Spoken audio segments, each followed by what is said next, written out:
अस्सलाम वालेकुम नाज़रीन, चेक इट के साथ नौशीन नकवी हाज़िर खिदमत है।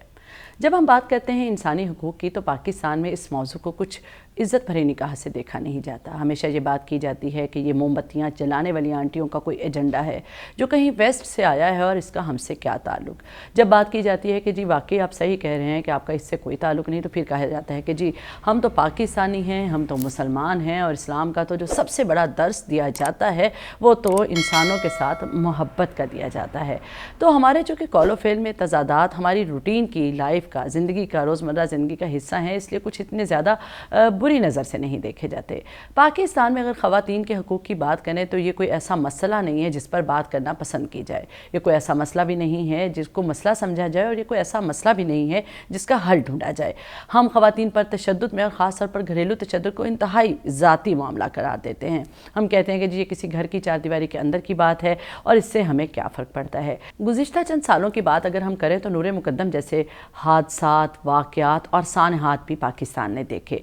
हमने देखा कि ऐसे मामलात पर भी पाकिस्तानी कौम बड़े आराम से दो हिस्सों में तकसीम हो गई। एक हिस्से ने कहा कि नूर मुक़द्दम के साथ जुल्म हुआ और ऐसा गैर इंसानी फ़ेल नहीं होना चाहिए, लेकिन एक दूसरी बड़ी तादाद ऐसी भी थी जो ये कह रही थी वो क्यों गई, वो क्या कर रही थी, उस घर में उसका क्या काम था। ऐसी औरतें ही हैं जो मुआशरे को ख़राब करती हैं और हमारी वैल्यूज़ के लिए बहुत बड़ा क्वेश्चन मार्क हैं। तो हम एक ऐसी ही कौम हैं जो किसी कत्ल, किसी रेप जैसे हादसे के बाद भी उसकी रीज़न्स, उसकी जस्टिफिकेशंस और उन मसाइल को हल की बजाय उन मसाइल के ऊपर डिबेट खोल के बैठ जाते हैं कि इससे कैसे हम अपने आप को, अपनी वैल्यूज़ को बचा सकते हैं।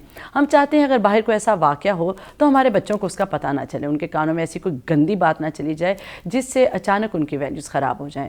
बल्कि दूसरी दुनिया में अगर हम बात करें तो बच्चों को जानबूझ के उनको ये बताया जाता है, समझाया जाता है कि कैसे अगर आपके साथ कुछ ऐसा हादसा होने लगे तो आपने अपने आप को बचाना है। हमारे बच्चे, ख़ास तौर पे हमारी लड़कियां, क्योंकि अवेयर ही नहीं होती, उनको पता ही नहीं होता कि जो उनके साथ हो रहा है वो गलत है, उसको रोका जा सकता है, उसको रोका जाना चाहिए और इस मामले में उनकी फैमिली, उनके ख़ानदान को उनके साथ खड़ा होना चाहिए। हम ऐसा कोई दर्स अपने बच्चों को देते ही नहीं है, इसलिए वो चुपचाप या तो सह जाती हैं या खामोश हो जाती हैं और इस वाक़ये से निकलने की कोशिश में अपनी पूरी ज़िंदगी गुजार देती हैं। पाकिस्तान में रोज़ाना 11 वाक़यात होते हैं रिपोर्ट, जी बिल्कुल 11 वाक़यात रिपोर्ट होते हैं रेप के, ज़्यादती के वाक़यात, और ये ख़वातीन के साथ ज़्यादती भी है, ये बच्चों के साथ ज़्यादती भी है। हमारे यहाँ ज़्यादती के शिकार ख़वातीनों हज़रात ख़ुद कोशिश करते रहते हैं तमाम उम्र उन ट्रॉमा से निकलने की जिसका वो शिकार हुए होते हैं। दुनिया को उन्होंने बताया होता है कि उनके किरदार में ऐसी कोई झोल नहीं था, कोई ख़राबी नहीं थी जिसकी बुनियाद पर वो ज़्यादती का निशाना बने।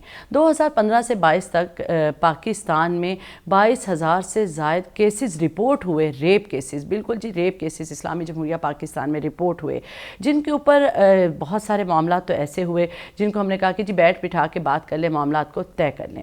रेप और ज़्यादती के वाक़यात को मिल बैठ के कैसे मसलहतन तय किया जा सकता है, इसके ऊपर भी हमारी कौम खामोश है। हम कहते हैं कि चूँकि जी हमारी इज़्ज़त का मामला है और जो चीज़ लुट रही है उसके ऊपर सिर्फ खामोशी इख्तियार कर ली जाए तब भी हमारी इज़्ज़त बच जाएगी। दूसरी जानिब पाकिस्तान में रोज़ाना 11 केसेस ज़रूर रिपोर्ट होते हैं और ये उसका नमक बराबर हिस्सा भी नहीं है जो असली वाक़यात रूनुमा हो रहे हैं। हमारे यहाँ बच्चों को अपने साथ ज़्यादती का कॉन्सेप्ट ही समझ ना आने की वजह से वो इसका निशाना बनते हैं, स्कूल्स में निशाना बनते हैं, घर में निशाना बनते हैं, बिल्कुल करीबी रिश्तेदारों से लेकर नौकरों तक का निशाना बन जाते हैं, लेकिन वो किसी से नहीं कहते। दूसरी जानिब अगर वो किसी से कह देते हैं, ख़ास तौर पर अगर हमारी बच्चियाँ, ख़वातीन ये कह देती हैं तो सबसे पहले उनके मुँह पर हाथ रख के उनको खामोश कराने की कोशिश की जाती है कि हम बाहर क्या मुँह दिखाएँगे। और इस तरह से क्या होता है, इस तरह से होता जी ये है कि जो मुतासरा फ़र्द है, मर्द या औरत या बच्चा, वो तो खामोश करा दिया जाता है और जो मुजरिम है, जो समाज का मुजरिम है, जिस मुआशरे की वैल्यूज़ का असल मुजरिम है, वो दंदनाता फिरता रह जाता है। तो ज़रूरत इस अमर की है कि हम बात करें। जब हम बात करते हैं तो फिर हम कहते हैं अमेरिका में, बरतानिया में, इसराइल में, नॉर्वे में, स्वीडन में, जर्मनी में इससे कहीं ज़्यादा वाक़यात होते हैं, हम उन पर क्यों नहीं बोलते? तो एक वजह तो शायद ये भी हो सकती है कि हम उन पर इसलिए नहीं बोलते कि वो इस्लामी जमहूरियत नहीं है। हम इस्लामी जमहूरिया पाकिस्तान हैं, हमें अपनी बात ही करनी चाहिए।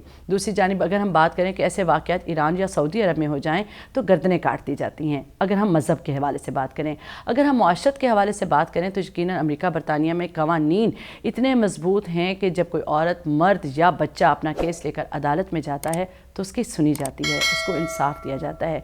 जबकि हमारे यहाँ अदालतों में ऐसे केसेस سالوں پڑے رہتے ہیں اور سالوں متاثرہ فرد، لڑکی، مرد یا بچے سے یہی پوچھا جاتا رہتا ہے کتنے لوگ تھے، کیا ہوا، واقعہ کیا تھا، کسی اور نے بھی دیکھا، تمہیں کہاں چھوا گیا۔ جی ہاں، یہ ایک ایسا ٹراما ہے جس میں خود ہم متاثرہ فرد کو جانے میں بہت معاون ثابت ہوتے ہیں۔ ہمیں متاثرہ افراد کا مددگار بننا چاہیے، یہی سب سے ضروری اور اہم ہے۔ اجازت دیجیے نوشین نقوی اور رضا رحمانی کو۔ اللہ حافظ۔